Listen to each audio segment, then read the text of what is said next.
And now the opening lineup for Detroit. Jackson and Caldwell Pope, the guards. Harris is out there with Marcus Morris. And it's Drummond in at the pivot spot, manning the middle. Drummond with a screen on Batum. Caldwell Pope. Oh, that's blocked. And now running up the court, Kid Gilchrist pushing it up. Rejected by Harris.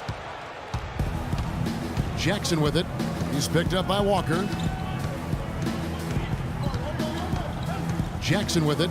He dishes it to Caldwell Pope. To the middle. Here's Drummond. Good for the basket. Starting off 1 for 1 with that shot. Well, we know prior to last season, the Pistons handed the car keys over to Stan Van Gundy. He had some early hiccups, but overall, I think they're headed in the right direction. He's a proven winning coach in the NBA. Now here's Kid Gilchrist. And foul called as he misses. He'll go to the line and shoot two. Marcus Morris picks one up there. Well, with Coach Stan Van Gundy, it was a very successful first year in Detroit. He's a guy who's going to build around defense. That's been his MO.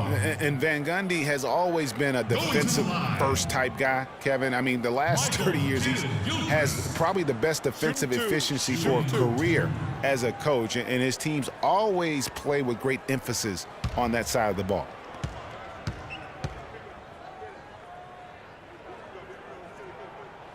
First free throw is good.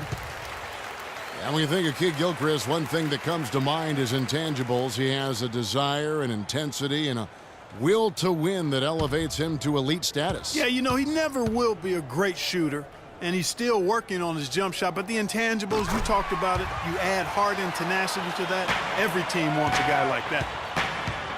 And talking about Kid Gilchrist, yes, he's worked to fix his shooting form last season, but the real improvement was made on the boards. He averaged 7.5 rebounds a game in only 29 minutes of play. That is outstanding. There's a chance he could have a big game if they don't D him up more tightly on the perimeter. Williams, that's for two, and he gets the shot to fall after coming off the pick. Terrific screen that time by Walker. For Detroit, they've gone 2 of 3 here to start out the game. And for Kid Gilchrist, he was accustomed to so much winning in high school, college, international competition. He's had a rough first 3 years in the NBA, making the playoffs only once in that time. But he's a real warrior, so that has to be killing him inside. Here is Williams, following the basket by Marcus Morris. Williams passes to Kid Gilchrist. Comes up empty from 8 feet. The Pistons have gone 3 of 4 from the field to start out the game. 58 seconds left in the first quarter. Drummond a screen, and the wide open shot from Morris. And another 3 for Detroit. Perfect screen there. Set him up with a terrific look. Yeah, I like the fact that the setup was good, the screen was solid, but you also have to look at the fact that the defender didn't do his job as well as he could have. Now here's Zeller.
you